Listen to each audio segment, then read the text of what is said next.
สบายดีเมื่อนี้พวกเราจะมาสนทนากันเกี่ยวกับการวิเคราะห์และการค้นคว้าวิจัยตลาดอยู่ในการวางแผนธุรกิจใหม่พวกเราควรคำนึงถึงปัญหาอย่างใด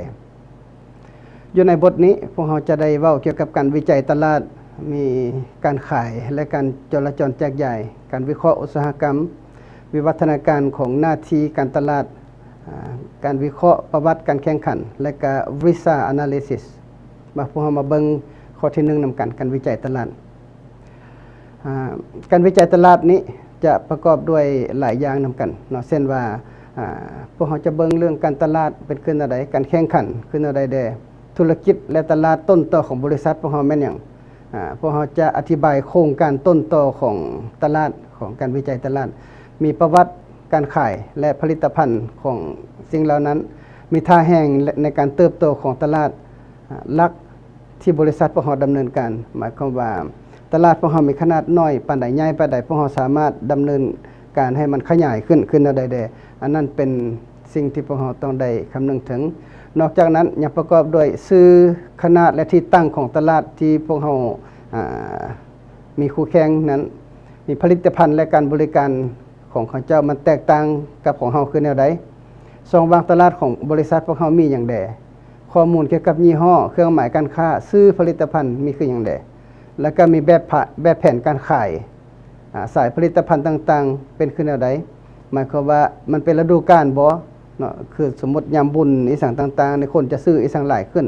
หรือว่าเป็นไปตามกลไกเศรษฐกิจเนาะเศรษฐกิจขยายตัวมีคนใส่หลายบ่หรือว่าเศรษฐกิจถดถอยมีคนใส่น้อยอันนั้นก็เป็นข้อมูลหนึ่งที่สำคัญ นอกจากนั้นยังมีการทบทวนข้อมูลต่างๆด้านสถิติที่มีเกี่ยวกับตลาดเช่นพวกเราจะได้ข้อมูลจากสมาคมการค้าบ่บทรายงานจากภาครัฐบ่อีกสิ่งต่างๆมีการวางราคาผลิตภัณฑ์แบบเปรียบเทียบว่าเปรียบเทียบราคาของเรากับราคาของคู่แข่งเป็นขึ้นเท่าใดมีกำไรรวมของแต่ละสายผลิตภัณฑ์หมายความว่าวิเคราะห์การเติบโตทางด้านยอดขายและการเปลี่ยนแปลงทางด้านกำไรใน3ปีผ่านมาอันนั้นก็เป็นสิ่งสำคัญแล้วบางอันเขาจะขายได้หลายแต่ว่ามันเป็นสิ่งที่มีกำไรน้อยก็เป็นไปได้หรือว่าขายได้น้อยแต่เป็นสิ่งที่มีกำไรหลายเพราะเขาจะวิเคราะห์จุดนั้นให้มันจ่าแจ้งจุดสุ่มของธุรกิจรัฐบาลมีขึ้นอะไรแด่รัฐบาลเพิ่นจะวางนโยบายออกมาเป็นแต่ละระยะและเพิ่นมีจุดสุ่มจะมีท่าแห่งลงไปหาธุรกิจด้านใดคือตัวอย่างปีนี้พวกเราจะสุ่มใส่ธุรกิจการท่องเที่ยวตัวอย่างฉะนั้นผลิตภัณฑ์ที่ปิ้นอ้อมการท่องเที่ยวหรือว่าการบริการที่ปิ้นอ้อมการท่องเที่ยวนี้จะเป็นสิ่งสำคัญประวัติค่าใช้จ่ายและการค้นคว้าและพัฒนาหมายความว่าประวัติความเป็นมาและอนาคตเกี่ยวกับการค้นคว้าวิจัยและพัฒนาเกี่ยวกับผลิตภัณฑ์หรือการบริการมีขึ้นอะไรเราไปเบิ่งหัวข้อที่2นำกันการขายและการจราจรแจกจ่ายอยู่ในนี้พวกเราต้องได้วิเคราะห์เบิ่งว่าบริษัทพวกเราขายแบบใดเนาะขายตนเองบ่ขายโดยตนเองบ่หรือว่าขายยกหรือว่าขายผ่านตัวแทนหรือว่าให้ห้างต่างๆขายให้การให้ค่าตอบแทนแก่กำลังการขายหันเป็นขึ้นแนวใดเนาะเวลาหมู่ขายให้เราจะให้ผลประโยชน์เขาเจ้าขึ้นแนวใด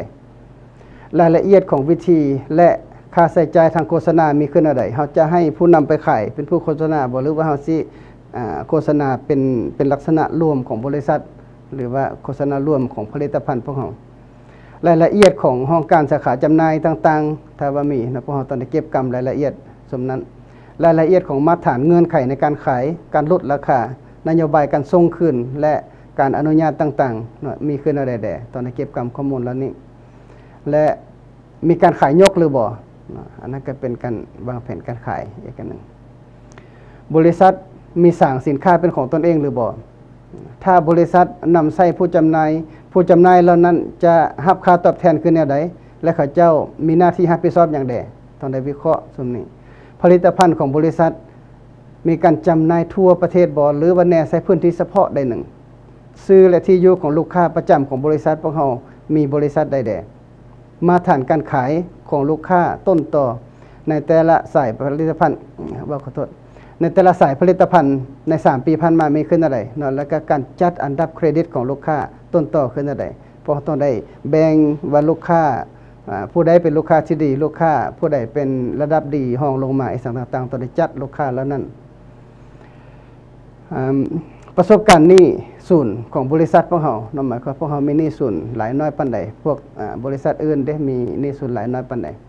รายละเอียดของธุรกิจส่วนบุคคลเป็นขึ้นอะไรแดเงื่อนไขในการขายเด้เป็นอะไรมีการรับประกันหรือบ่มีความไว้วางใจเกี่ยวกับผลิตภัณฑ์นั้นหรือบ่บริษัททั้งให้เซาและขายผลิตภัณฑ์ของตนเองหรือบ่อันนั้นก็เป็นอีกข้อมูลหนึ่งที่จำเป็นต้องได้วางแผนในการขายและการวิเคราะห์การจราจรแจกใหญ่ธุรกิจต่างประเทศมีจักเปอร์เซ็นต์ธุรกิจนี่ขายประกอบทุนและแจกใหญ่กันขึ้นเท่าไหร่มีผลิตภัณฑ์ใหม่ออกมาสู่ตลาด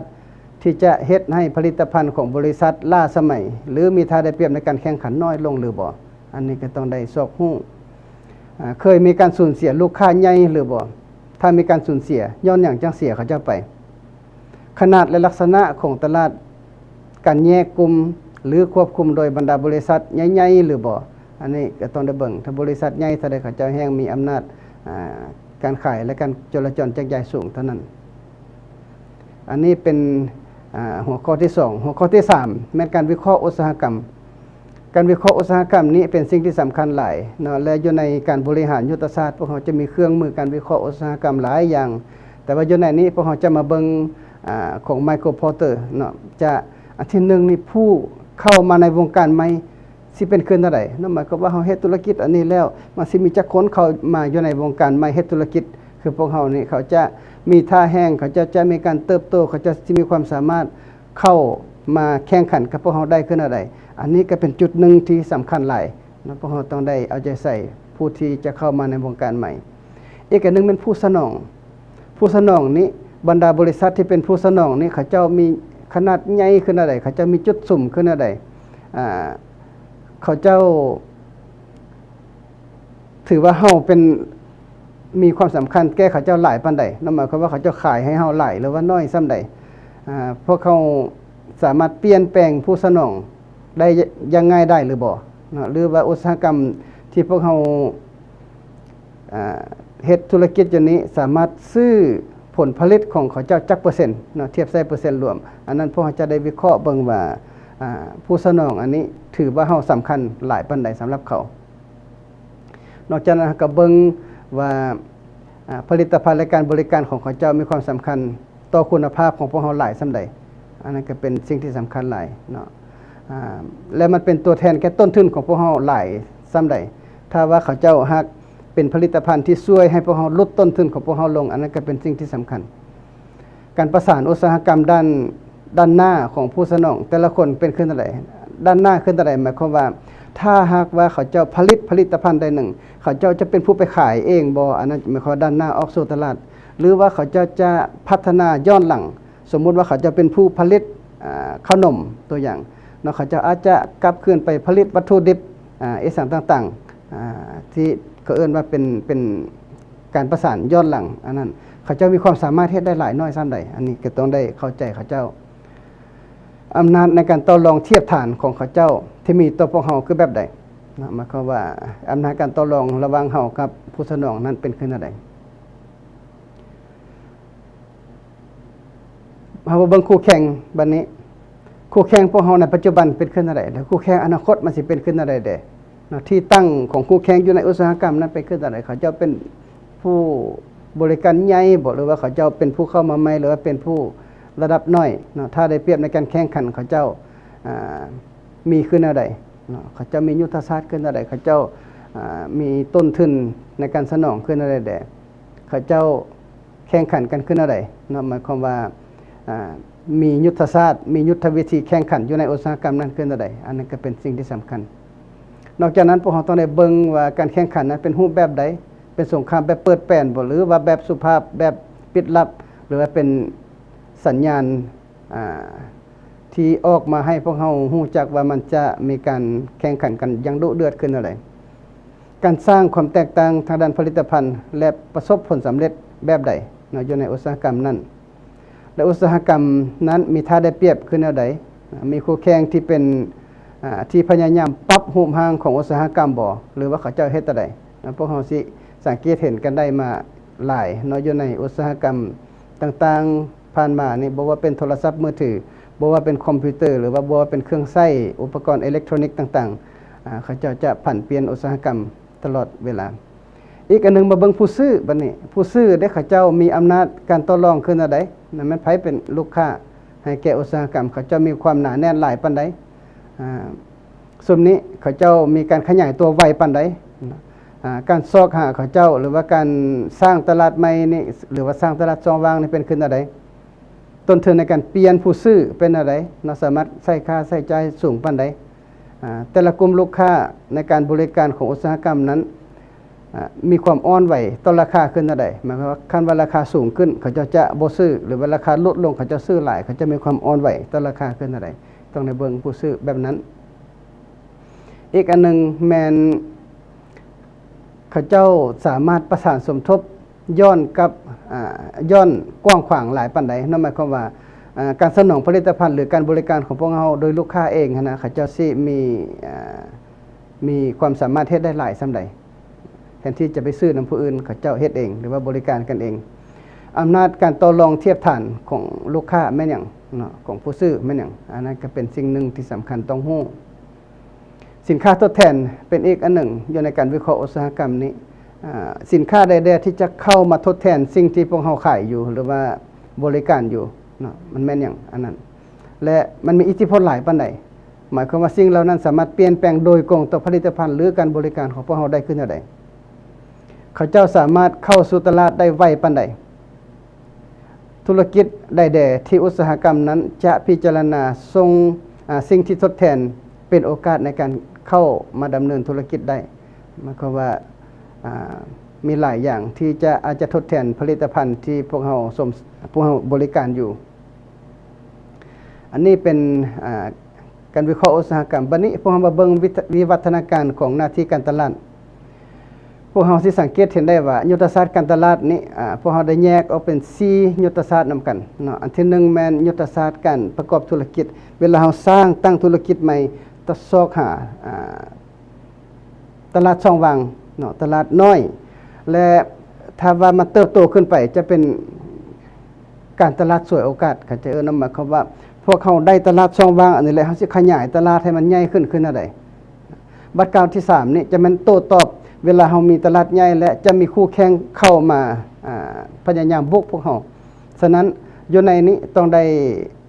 สร้างยุทธศาสตร์โต้ตอบนำมาคำว่าพัฒนาผลิตภัณฑ์พวกเราพัฒนาตลาดให้มันดีขึ้นอันใดบัดกล่าวที่4นี้แม่นการตลาดที่หลากหลายนำมาคำว่าธุรกิจขยายตัวแล้วหรือว่าธุรกิจพวกเราขยายตัวเต็มที่แล้วพวกเราจะขยายพัฒนาธุรกิจใหม่เพิ่มเติมเข้าเสริมธุรกิจที่มีอยู่พวกเรามาบอกองค์กรการตลาดนี้ทั้ง4ด้านคือกันนำมาคำว่าขั้นตอนทำอิฐนี้จะเป็นองค์การจัดตั้งแบบบ่เป็นทางการ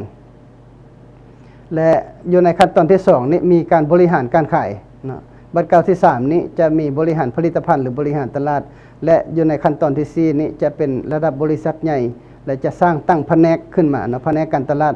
หมายความว่าคืออยู่ในบัดกล่าวที่1ที่2ที่3มันจะบ่มีแผนกตลาดเทื่อเนาะและเป็นบริษัทใหญ่และจึงจะตั้งแผนกการตลาดขึ้นมาเป็นต่างหาก เป้าหมายการตลาดอยู่ในบัดกล่าวที่1หั่นจะมีความสร้างความไว้วางใจในตลาดอันนั้นสำคัญเนาะบัดกล่าวที่2นั้นจะยกสูงปริมาณการขายเฮ็ดใดจะขายได้หลายบัดกล่าวที่3นั้นเฮ็ดใดจะเฮ็ดให้ลูกค้าพอใจกับผลิตภัณฑ์หรือการบริการพวกเราและบัดกล่าวที่4นั้นเป็นวงจรชีวิตผลิตภัณฑ์และการบริหารพอร์ตโฟลิโอเนาะหมายความว่าเราสร้างบริษัทใหม่ขึ้นมามันขยายตัวเต็มที่มันกำลังสิลงค่อยก็จะสร้างผลิตภัณฑ์ใหม่ออกมาสู่วงการตลาดอันนั้นจะบริหารวงจรผลิตภัณฑ์ปัจจัยที่สำคัญให้แก้ผลสำเร็จนี้อยู่ในบัดกล่าวที่1แม่นการช่วยเหลือจากหมู่เพื่อนหมายความว่าจากหมู่เพื่อนจากวงสาคณะญาติจากเครือข่ายอันนี้จะเป็นสิ่งที่สำคัญหลายนะเพราะว่าเราสร้างธุรกิจใหม่บัดกล่าวที่2นี้แม่นเศรษฐกิจการผลิตหมายความว่าพวกเราจะประหยัดต้นทุนและเฮ็ดให้มีกำไรสูงเท่าใดอันนั้นจะดีหลายจะเป็นยุทธศาสตร์ที่เพิ่นมักสวมใส่บัดกล่าวที่3นี้จะแม่นการประสานทางด้านหน้าที่เนาะหมายความว่าเวลาการเฮ็ดตลาดการโต้ตอบนี้พวกเราจะมีการประสานงานกันหลายหน้าที่แล้วก็เพื่อเฮ็ดใดพวกเราจะได้ข้อมูลดีที่สุดเพื่อจะเข้าแก้งแย้งอยู่ในตลาดให้มันมีประสิทธิภาพ และตัวขั้นตอนสุดท้ายนี้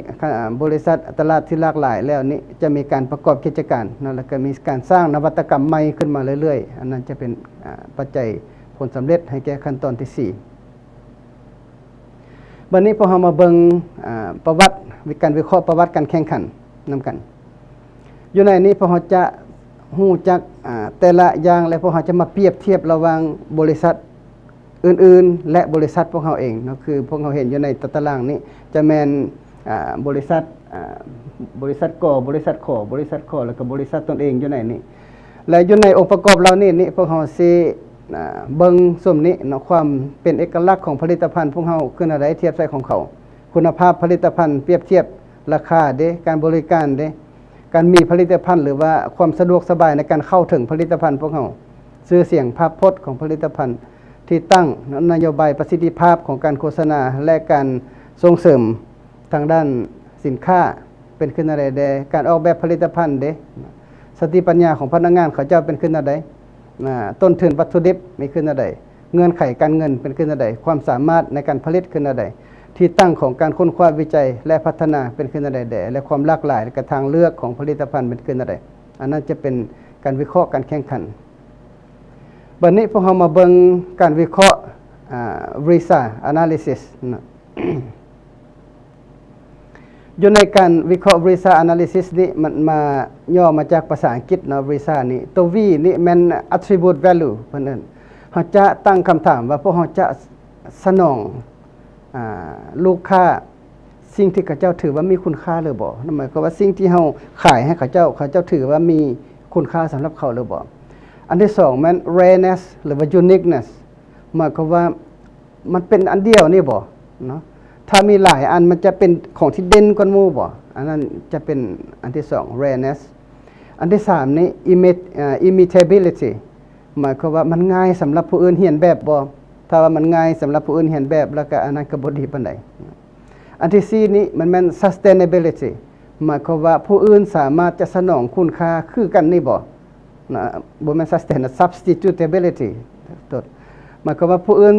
สามารถสนองคุณค่าที่ดีคือกันนี่บ่ที่ใส่ผลิตภัณฑ์คล้ายๆเคียงกันอันที่5นี่แม่น approachability หมายความว่าพวกเราสามารถเข้าหาเขาเจ้าบ่เนาะเข้าหาเขาเจ้าได้ละจะหาเงินจากสิ่งเหล่านี้ได้บ่อันนั้นเป็นสิ่งที่สำคัญของบทนี้ที่อยากให้นำเอาไปพิจารณาและก็ค้นคว้าเบิ่งว่า